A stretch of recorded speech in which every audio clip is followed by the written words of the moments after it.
Hello everyone, welcome back. In today's video, we're going to learn how to perfectly shrink wrap text onto any surface in Blender. This is a great technique for logos, labels, or decals. First, let's look at the finished result. See how the text conforms beautifully to Suzanne's curves? It even stays attached as we move it across the surface. Let's dive in. We'll start with our surface, press Shift+A and add the Suzanne monkey head.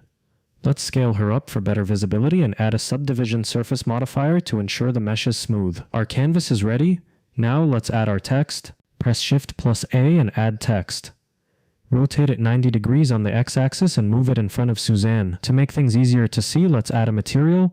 Go to the Materials tab, click New, and pick a bright red for the base color. Then press Z and select Material Preview so the color pops. Press Tab to enter edit mode and type your text. I'll type Blender.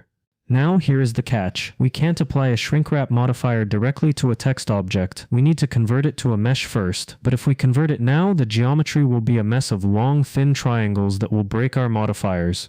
To fix this, we'll use a trick. First, add a solidify modifier. The remesh tool needs thickness to work properly. Increase the thickness slightly. Second, add a remesh modifier.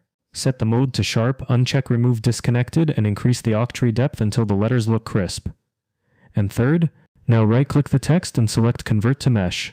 If we enter Edit mode now, you'll see nice even quads. Since we only want the front skin of the text to wrap, go to Side View. Enter Wireframe mode, Shift+Z, select the back vertices and delete them. Now we have a clean flat plane in the shape of our letters. Go to the Modifiers tab and add the Shrinkwrap modifier. Wrap method, set this to Project. Snap mode, set to Above Surface. Target, select Suzanne. Direction, check the negative box. Immediately, the text snaps to Suzanne's face. To prevent Z-fighting, where the text flickers through the mesh, give it a tiny offset value. A little goes a long way. And there you go, you can now move the text and it will slide perfectly along the contours of the model. Thanks for watching. If this helped you out, hit that like button and subscribe for more Blender tips. See you in the next one.